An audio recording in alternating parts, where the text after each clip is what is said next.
재산 분할은 어떻게 돼요? 어떻게 하면 위자료 많이 받을 수 있나요? 재산 분할에 더 힘을 주는 것이 잘잘못을 논하는 것보다 득이 될 때도 있어요. 한 명만 월급 생활을 했고 혼인 생활이 한 20년 넘었다. 그럼 거의 50대 50이다라고 볼 수가 있고요.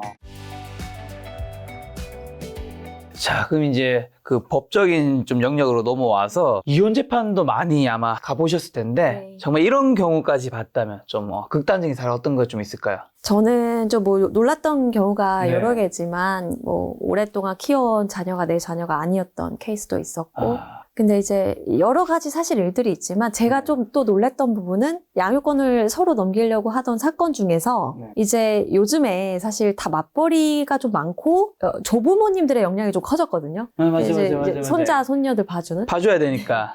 근데 이제 사실 그들의 어떤 의무는 아닌데 좀 의무처럼 되기도 하고 이게 좀 모호해졌는데 그러다 보니까 조부모의 어떤 성향을 예를 들어 이런 거예요. 원고가 있고 피고가 있는데 나는 아기 키울 사람이 못 돼. 나는 담배도 피고 술도 잘 마셔. 근데 저 사람은 그렇지 않으니 이 사람이 아이를 키워야 돼. 그리고 저 사람의 부모님들은 뭐 교사 출신이고 어디서 표창장도 받은 적이 있고 봉사활동도 하는 훌륭한 사람이야. 근데 이게 재밌는 게 원래 소송이라는 게 서로의 흠점을 잡고 나쁜 점을 얘기하고 그렇잖아요. 근데 이 양육권을 서로 청구하려고 하는 사건은 저 사람이 더 좋은 사람이다. 저 사람이 더 아이를 키우기 훌륭한 사람이다로 싸우는 게 좀 슬픔 반. 웃픈 거죠. 웃픈 거죠. 물론 그게 어떤 사람들은 떠넘기는 거죠? 네, 떠넘기는 사람들도 네. 있고 어떤 사람들은 정말 객관적으로 저 사람이 애 키우는 게 낫다고 생각하는 사람도 있어요. 나보다 저 사람이 낫다. 근데 이런 싸움을 하는 걸 보면은 약간 확실히 그 양육에 대해서 요즘에 너무 부담감들을 많이 느끼고 있다. 그래서 출산율이 낮은 거랑 아마 아주 큰 연관이 있을 건데 조부모의 경제력. 우리 집보다 저 집이 더 잘 사니까 당연히 저 집에서 애 데리고 가야지. 이런 싸움이 굉장히 많습니다. 많이 늘어나고 있어요. 그럼 이혼 재판에서 가장 중요한 건 뭐예요? 이혼 재판에서 가장 중요한 건 저는 실속이라고 말씀드리고 실속. 싶은데 이거는 진짜 사실은 양심 발언인데 정말 감정 싸움을 많이 하잖아요. 그렇죠. 변호사 비용만 증가합니다. 정말. 그러니까 이런 거예요. 저는 변호사님 상대방이 설거지도 잘 안 하고 양말을 펴서 던지고. 넣지 않고 막 던지고 이런 거 다 문제 삼고 싶어요. 변호사님이 이거 꼭 저기 재판부에 꼭 알려주세요 라고 하잖아요. 그러면 재판부가 어떤 뭐 초등학교가 아니거든요. 선생님한테 일러 바치듯이 그렇게 하잖아요. 문제 뭐냐면 그 일러 바치는 비용이 엄청 증대된다는 거예요. 소송도 길어지고 대리인들이 일을 많이 하면 당연히 인건비가 증가될 수밖에 없고 이런 걸로 항소하고 대법원까지 가는 분들도 있거든요. 제가 어느 방송에서 뭐 치약 이혼, 분리수거 이혼 이런 얘기를 하는데 치약, 분리수거 뭐 이런 사소한 얘기들 하기 시작하면 치약 분리수거 뭔데요? 뭐 치약을 어떻게 짜냐, 팍 짜냐, 밑에서부터 짜냐로 엄청 또 전쟁이거든요, 이게. 너무 치약 싫은가 전쟁 봐. 안 해보셨구나. 상대방이 너무 싫은가 봐. 아, 미연이셔가지고 치약을. 치약을 어떻게 짜든 무슨 상관이. 근데 이게 굉장히 많아요, 치약 전쟁이. 분리수거는 뭐 말할 것도 없고. 아니, 분리수거야 뭐 네. 누가 해주냐 뭐에 대해서 뭐 싫고 귀찮고 하는 게 있을 수 있을 것 같은데. 이렇게 손가락 자국이 그대로 남게 짜는 네. 사람이 있고 밑에 막 이렇게 뭐 써가지고 이렇게 동그랗게 많은 사람이 있는데 차이가 너무 많이 나거든요. 이런 거를 변호사한테 다퉈달라. 꼭 변호사 얘기해줘라 이러면은 변호사는 당사자가 원하면 해주긴 해주겠지만 서면 이만큼 두꺼워지고요. 이만큼 두꺼워진 서면 받으면 저쪽에서 나도 그럼 질 수 없지. 항소라고 하나요? 점점 치열해지다가 이혼 사건 막 3년 하는 분들도 계시거든요. 그래서 실속을 중요하고 굵직한 것들 위주로. 네, 굵직하고 법적인 이혼 사유에 해당하는 것들 위주로 입증이 되는 거 위주로 하시면 훨씬 짧게 끝난다. 자, 잠깐만, 그럼 법적인 이혼 사유에 해당되는 걸 말씀해 주셔야죠. 외도, 폭행, 폭언, 뭐 부당 대우, 뭐 경제적인 어떤 방임, 뭐 이런 것들. 그리고 이런 것들은 당연히 증거 자료를 수집해놔야 될 거고. 네. 그쵸? 자, 그러면 이혼 시 재산 분할은 어떻게 돼요? 어떻게 하면 위자료 많이 받을 수 있나요? 사실 우리나라 위자료가 네. 생각보다 많이 나오질 않아서 네. 외도 폭행 있어도 2, 3천만 원 정도에서 왔다 갔다 해요. 근데 제가 아까 실속을 차려야 된다라고 말씀드린 게 어쩔 때는 이거 약간 너무 영업비밀인 것 같긴 한데 재산 분할에 더 힘을 주는 것이 잘잘못을 논하는 것보다 득이 될 때도 있어요. 예를 들면 상대방의 재산이 많고 혼인 기간이 길다. 네. 이러면은 혼인 기간이 길면 일단 재산 분할이 좀 기여도가 높아지거든요. 전업주부라고 하더라도. 그러면 이거를 다퉈가지고 좀 재산 분할 기여도를 늘리는 게 중요하고 합의를 하면 더 좋은데 네. 앞에서 계속 잘잘못 얘기만 하는 거예요. 당연히 외도 폭행이 있으면 그 얘기를 하게 되지만 여기에서 받을 수 있는 거는 2, 3천만 원으로 어느 정도 좀 선이 정해져 있거든요. 근데 재산 분할에서의 기여도 5%, 10%는 억 단위가 넘어갈 때가 있거든요. 그렇네요. 그래서 이걸 변호사랑 잘 상의를 해서 네. 내가 위자료 쪽에 무게를 둘 것이냐. 네. 그런데 만약에 재산이 정말 없어요. 전 재산이 한 2천만 원이에요. 그럼 위자료. 나누면 1,000씩 받잖아요. 근데 외도를 저질렀어요. 그럼 위자료는 3천이에요. 위자료가 재산 분할보다 많거든요. 그러면 위자료가 당연히 더 큰 이득이 되겠지만 재산 분할에 더 힘을 줘야 될 때 너무 감정적으로 아까 말씀드린 거랑 같은 맥락인데 감정적으로 막 변호사 말도 안 들리는 거예요. 막 무조건 이걸로 사회적으로 매장을 시켜야 된다. 거기에 너무 치중하시면 나중에 후회하는 이혼할 수 있습니다. 왜냐하면 특히 주부였던 분들 같은 경우에는 이혼 이후의 삶을 더 고려하셔야 되거든요. 아이를 키우셔야 그렇죠. 되니까. 재산 분할과 위자료의 영역을 좀 잘 구분해야 되는데 그럼 재산 분할은 둘이 이제 결혼을 해서 기간이 지나면 다 5대5가 되는 영역이 있나요? 무조건 5대5가 되는 건 아니고 네. 이제 너무 그거는 다 다르긴 한데 그래도 일반적으로 한 명만 월급 생활을 했고 그게 이제 뭐 보통 4인 가족 이렇게 해서 혼인 생활이 한 20년 넘었다. 그럼 거의 50대 50이다라고 볼 수가 있고요. 여기에서 다른 요소들 예를 들면 상속이나 부모로부터 증여받은 게 있다거나 아니면 본인이 투자를 해서 불린 게 있다거나 아니면 급여소득자가 아니라 사업소득자거나 이러면 크게 달라집니다. 그럼 뭐 단순하게 이제 결혼 전에 모은 재산이 한 10억 있는 거예요. 뭐 주식을 불렸던 뭐 부모님이 받았던 10억 있고 결혼 이후에 이제 이 사람 연봉이 한 1억 정도인 거죠. 10년 살아서 한 5억 정도 모은 거죠. 5억 쓰고. 그럼 이제 10억은 결혼 전부터 가져온 거고 10년 결혼 생활하면서 5억을 모은 거죠. 요 케이스는 그리고 와이프는 전업주부예요. 남편은 직장생활 한 거고. 그러면 이제 결혼 후에 거는 왠지 50%일 것 같은데. 아닌가요? 근데 결혼 전과 후를 나누지를 잘 않고, 나누지 않고. 네, 결혼 전 재산은 또 무조건 빠진다라고 알고 있는 사람들인데 그건 아니고 일단은 이거를 합쳐요. 네, 그러면은 15억이네요. 15억이죠? 15억에서 만약에 20%다 그러면 3억이고 네. 30%다 하면 4억 5천이거든요. 제가 봤을 때 한 30% 정도 나오지 않아요. 50%까지는 되지 않아요? 네, 50%까지는 안 나옵니다. 그 이유는 결혼 전에 모은 걸 인정해주기 때문인 건가요? 네, 그러니까 결혼 전 재산은 특유 재산이니까 전체 재산에서 빠져가 아니라 전체 네. 재산을 합쳐놓고 네. 기여도로 조정을 해서 결국은 뭐 숫자 맞추기긴 하지만 이럴 경우에 한 30% 뭐 네. 판사님들에 따라서 조금 더 낮아질 수도 있고 많아질 수도 있고 왔다 갔다 합니다. 그리고 이제 씀씀이가 어땠느냐, 뭐 서로 어떻게 지냈느냐에 따라서. 자, 그럼 이혼을 위해 꼭 준비해야 하는 거는 뭘까요? 증거자료 수집 어떻게 해야 되죠? 그러니까 증거 자료 네. 수집도 사실은 제가 아까 말씀드렸지만 네. 좀 내가 욱하기 전에 좀 미리 하면 확실히 도움이 되거든요. 왜냐하면 이게 혈연이 아니기 때문에 네. 서로 헤어져 하는 순간 사실 그 순간부터 남이에요. 다시 대화가 된다거나 증거를 잡을 수 있는 기회는 없거든요. 그래서 그 선을 넘기 전에 이제 증거를 채집을 해야겠죠. 증거 네. 채집이라고 말을 하는데 네. 예를 들면 상대방한테 외도가 있었다. 그러면은 사실 우리 막 일상적인 얘기 하던 사람들이잖아요. 배우자들은 뭐 오늘 뭘 먹었니부터 해서. 근데 상대방한테 그 외도가 있는 거를 얘기 안 하고 참는 게 너무 힘든 일이거든요. 막 미치겠는데. 미치죠. 그래서 그 자리에서 확 다 터뜨리죠. 다 터뜨려 버리는 사람들이 반 이상이에요. 그러면 나중에 이 상대방이 자백을 해줄 거라고 생각을 해요. 내가 터뜨렸으니. 근데 그날이 마지막이라고 보셔야 돼요. 법정에 오는 사람들은 100명 중에 99명은 자기 안 했다 그러거든요. 네, 99명, 99%가? 네, 저는 정말 99%라고 생각하는데 아무리 본인이 이 사람과 원래 관계가 좋았고 솔직한 성격이고 뭐 이런 걸 다 떠나서 다 자기 살겠다고 인간은 다 자기를 방어하게 되어 있거든요. 특히 법정이라는 극단적인 공간에서는 무조건 내가 뭔가 알았다. 외도든 아니면 폭행을 당했다거나 그러면 증거를 잡아오셔야 되는데 외도도 상대방한테 자백을 받는 녹취를 받아오려고 많이 노력을 하시는데 질문을 이렇게 하시거든요. 이것도 사실은 제 영업 비밀이긴 한데 솔직히 많은 분들이 알았으면 좋겠다고 생각을 해요. 외도의 피해자들은 당신 그 사람하고 잤어? 이렇게 물어봐요. 그러면 응이라고 할 사람이 있을까요? 새롭겠죠. 근데 응이라고 할 거라고 생각을 해요. 왜냐면 이 사람은 나한테 그래도 그동안 솔직했던 사람이고 아이들의 아빠고 엄마고 나랑 살던 사람이니까 최소한 솔직히 말해주겠지. 아직 그 신뢰가 있는 거예요. 그래서 당신 그 사람하고 잤어? 그러면 아니? 그럼 그때부터 이제 열받으면서 뭐 아니야? 하면서 맞지. 이제 증거를 잡으려고 해도 이미 이제 그때는 늦어버리거든요. 네. 그래서 저희는 그렇게 말씀을 드려요. 좀 유도신문을 해야 된다. 뭐라고요? 일단은 어느 정도 증거들을 잡아놓고 네. 뭐 블랙박스라든지 네. 대화 내용이라든지 네. 어떤 합법적인 선에서 가질 수 있는 증거를 잡아놓고 네.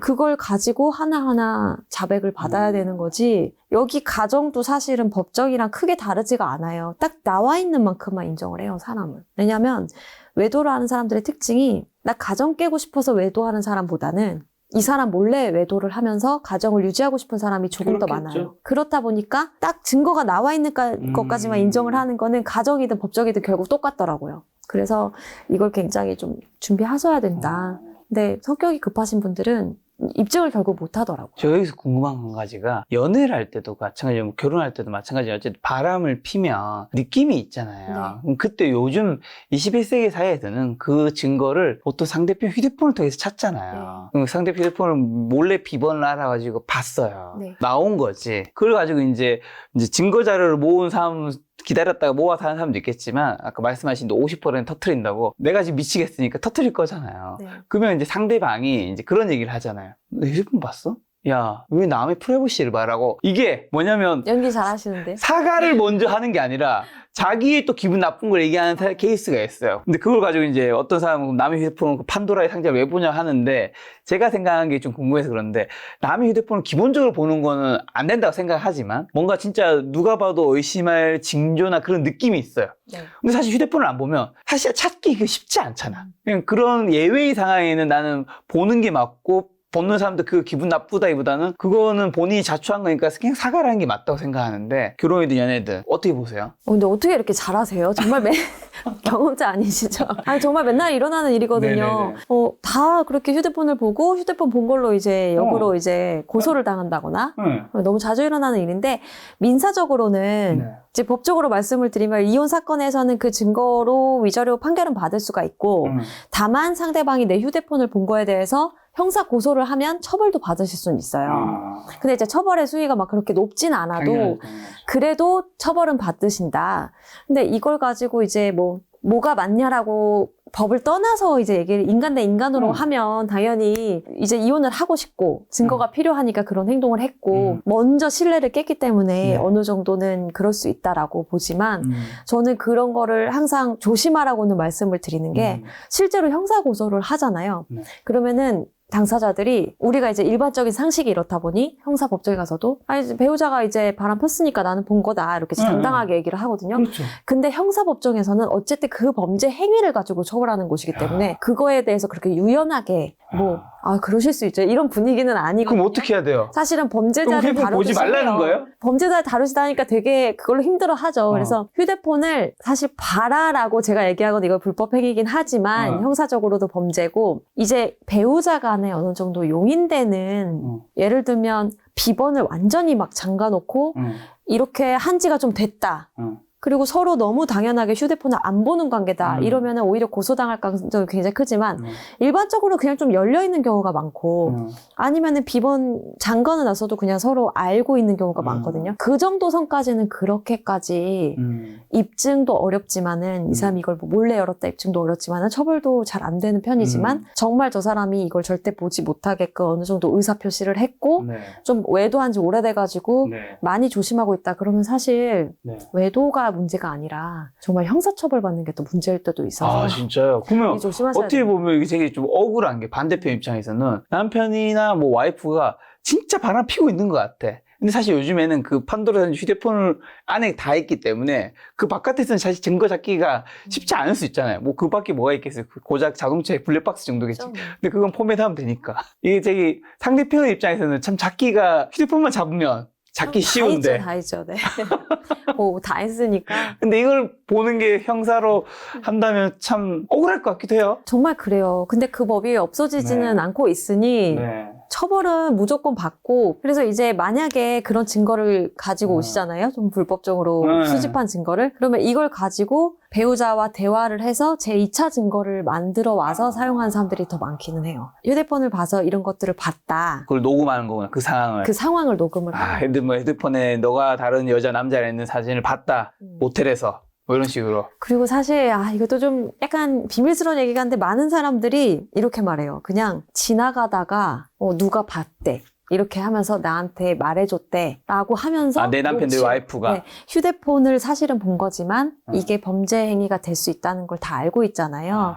그러니까 내가 본 게 아니라 누가 봤대라고 하는 사람들이 더 많죠. 그렇게 해서 녹취를 받아온다거나 제2차적 증거를 수집하는 거죠. 그 변호사님 이거 모든 거 알고 계시는 분이니까 이런 일 없지만 그냥 가정을 하고 여쭤보겠습니다. 변호사님이 지금 이제 제 다른 가정에 있다, 제 다른 메타버스 세상에 결혼하셨어요. 남편이 바람을 피우고 있는 게 온 직감을 알고 있어. 휴대폰 안 볼 거예요? 저는 만약에 그런 판결 내리시면 판사한테도 물어보고 싶어. 저도 그래요. 안 볼 사실 겁니까? 저도 그래요. 근데 그건 그거고 이건 이게 법이어서 저도 보겠죠, 당연히. 온 몸으로 알고 있으면 보겠죠. 요런 거는 제 생각에는 좀 요런 특수한 거는 특수한 관계, 부부 간에 그리고 특수한 상황에서는 요런 게 좀 약간 인정되는 것도 좀 있어야 되지 않은가. 현실에서는 어쨌든 본 걸 가지고 유도해가지고 뭐 하고 하는 것들을 하고 있는 거잖아요. 법적으로 그런 걸 위법성 조각사유라고 하거든요. 좀 더 위법성 조각사유를 넓혀줘야 하지 않나 네, 싶습니다. 알겠습니다. 자, 그럼 이제 이혼하지 않고 좀 잘 살아가면 제일 좋잖아요. 잘 살아가는 방법 뭐 어떻게 될까요? 이혼하지 않고 잘 살아가는 법. 네. 네. 이거는 사실 너무 내가 또 이런 얘기하면 또 이혼 부추긴다고 욕을 먹었지만 나 이혼하면 안 돼, 절대. 나 무조건 이 가정은 끝까지 가야 돼라고 생각을 하잖아요. 그럼 오히려 더 잘 못 살게 되더라고요. 왜냐면 우리가 연애에서 서로한테 잘하고 노력하려고 하는 이유는 끝이 있을 수 있어요. 이별이 언제든 전제돼 있다라고 맞아요. 생각을 하기 때문이거든요. 맞아요. 근데 지금 황혼 이혼이 굉장히 쏟아지고 있거든요. 저는 그 원인을 기존의 어떤 이혼에 대한 낙인 때문이라고 생각을 해요. 기존에 이혼을 하면 나쁜 것, 이혼을 한 거는 가정을 버린 사람들, 이런 낙인을 너무 찍다 보니까 다 계속 외도든 폭행이든 다 참아오셨어요. 그러다가 이 세상이 바뀌고 아이들이 이제 좀 더 크고 뭐 장가 시집 보내고 뭐 이제 좀 경제활동 할 수 있기 때문에 여기서 쏟아져 버리는 거예요. 갑자기 갑자기 이혼하게. 지금 황혼 이혼이 정말 유의미하게 증가하고 있거든요. 진짜요?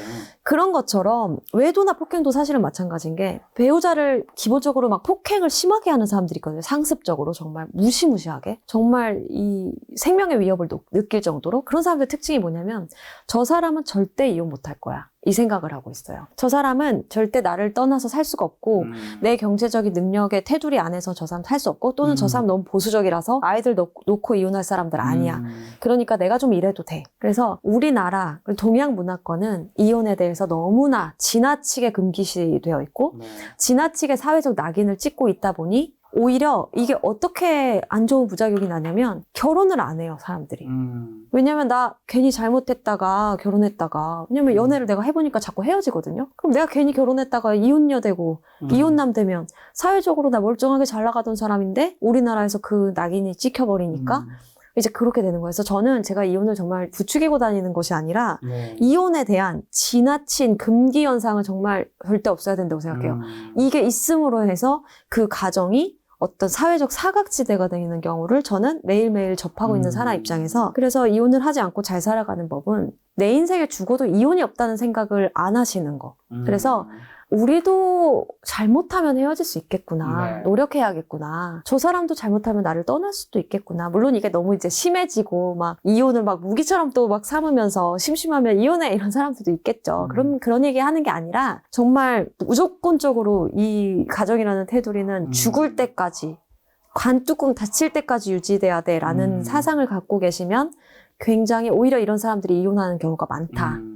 정말 그렇더라고요. 그래서 우리가 좀 더 열어놓고 관계지향적인 가정을 만들자라는 거예요. 테두리를 유지하는 것이 절대적 목표가 아닌 관계가 유지되고 친밀하고 개인의 일방적 희생만 강요하는 가정이 아니라 개인이 모두 함께 공존할 수 있는 관계지향적 가정을 만들어서 그러면 사람들이 결혼하는 것도 두려워하지 않고 점점 더 좀 사회적 문제들이 해결되지 않을까 싶어요. 그럼 이혼 후에 좀 행복해지는 케이스랑 불행해지는 케이스는 좀 어떻게 나뉘는 것 같으세요? 이거는 사실 좀 현실적으로 말씀을 일단은 드려보면 현실적인 것과 좀 마음적인 걸로 구분을 해볼게요. 현실적인 거는 경제적 능력, 있냐 없냐 이게 굉장히 크고, 마음적으로는 내가 결혼해서 최선을 다하였는가 여기에서 미련이 남잖아요. 그러면 굉장히 좀 자책이 심해지고 심한 분들은 페인처럼 되는 분들도 봤어요.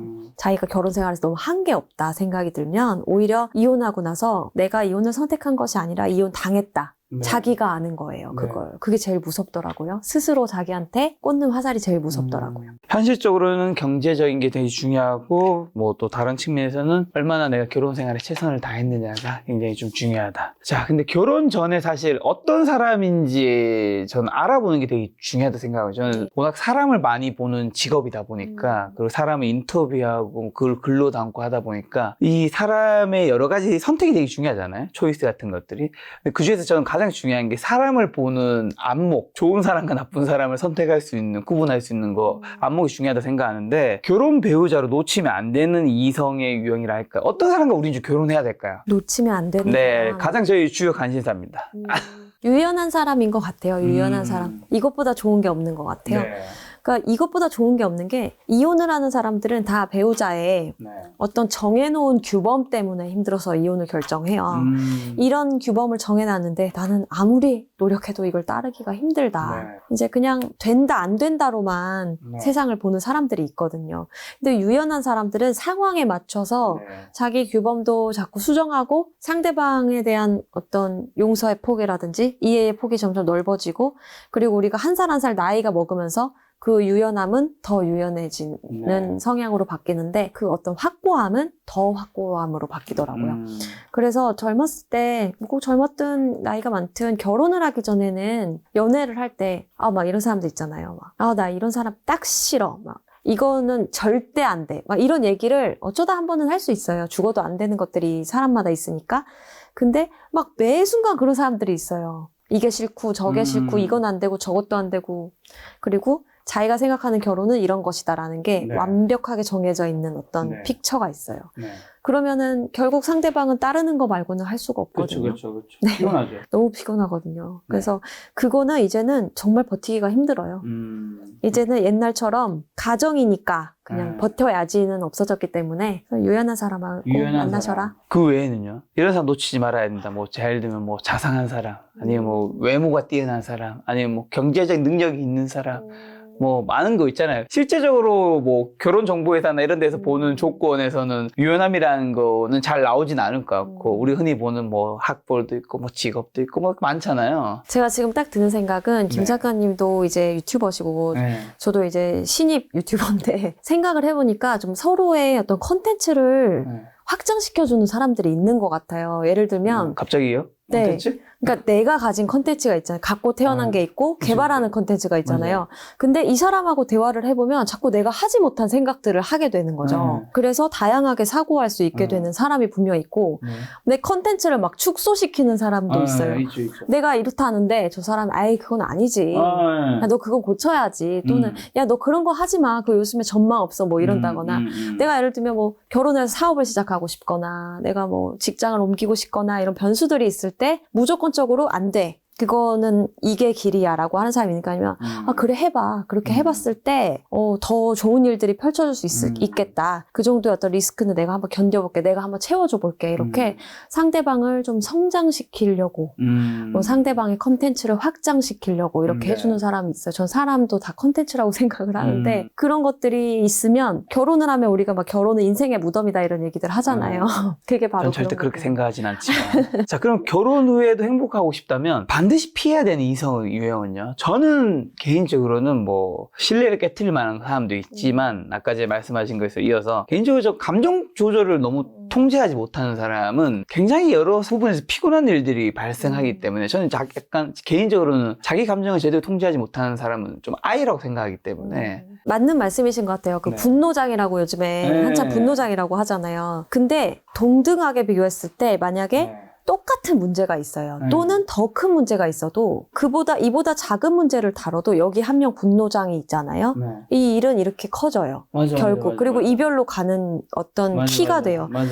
그래서 두 명이 대화를 하는 데 있어서 한 명이 갑자기 분노장애 온다거나 감정 조절을 못하면 앞에 무슨 얘기를 했건 어떤 주제였건 다 아무 상관이 없어져 버리고 그 사람의 말투나 행동 때문에 결국 이혼을 결심하시거든요. 그래서 정말 말씀하신 게 너무 맞는 이야기고 네. 그리고 아무래도 제가 말씀드렸다시피 이제 좀 외도가 더 잦아지고 이제 남녀 모두 사회생활을 많이 하는 일이다 보니까 이성을 보는 어떤 그런 거에 있어서 지나치게 확고한 자기가 끌리는 이성 유형이 정해진 사람들이 있어요. 예를 들면 나는 머리가 긴 사람이 좋고 짧은 사람이 좋고 정장을 있겠죠? 입은 사람이 좋고 이거를 굉장히 지속적으로 얘기하고 강요하는 또 사람들이 있거든요. 여성도 남성도 똑같아요. 아, 나 살찐 사람 싫고 뭐. 근데 그러면은 배우자가 만약에 살다가 살이 찌거나 만약에 나는 예쁜 뭐 긴 머리를 좋아했는데 아이 키우다 보니 불편해서 자르거나 이러면 정말 생각보다 쉽게 마음이 변해하더라고요. 이게 결혼이 이거밖에 안 된다고 쉽게 휙휙 변해버리고 제가 아까 뭐 36개월 전에 많은 이혼이 요즘에 발생되고 있다고 말씀을 드린 이유가 어쩌면 이런 거예요. 외모적으로 서로 풀어질 때거든요. 그때가 아이한테 그렇죠. 둘 다 쏟을 때니까 양쪽 다 관리를 안 하고 풀어지고 그러다 보면은 자기가 생각한 이성관과 딱 바뀌었을 때 이건 연애 때 우리가 얼마든지 알아볼 수 있어요. 연애 때 조금만 살이 찌거나 이러면 아 요즘에 좀 별로다 막 이렇게 얘기하는 사람들이 있거든요. 근데 정말 이런 사람들은 외도도 많고 왜 또 상대방한테 너무 심하게 외모적인 거를 강요를 하고 우리 근데 인간 어차피 다 늙어가지고 다 똑같잖아요. 다 늙잖아요. 그렇죠. 이거 내가 컨트롤할 수 없는 거에 대해서 계속 네. 요새 늙었니 주름이 많니 하면은 이거는 꼭 결혼 전에 하셨어요. 외적인 기준이 너무 높거나 너무 분명한 거면 나중에 내가 그게 아닌 시절에 나도 팽당할 수 있다.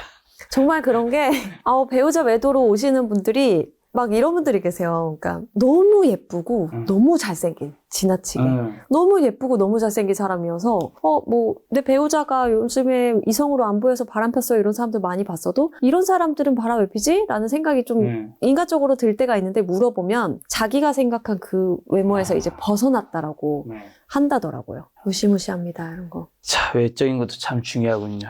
제가 연애를 어쨌든 저도 몇 번 했을 거잖아요. 외적으로 저를 좋아하는 사람 별로 없었던가. 다 내적으로 좋아하더라고요. 근데 그런 분들이 정말 오래 갑니다. 네. 아, 그렇군요. 저도 가끔 외적으로 칭찬받고 싶은.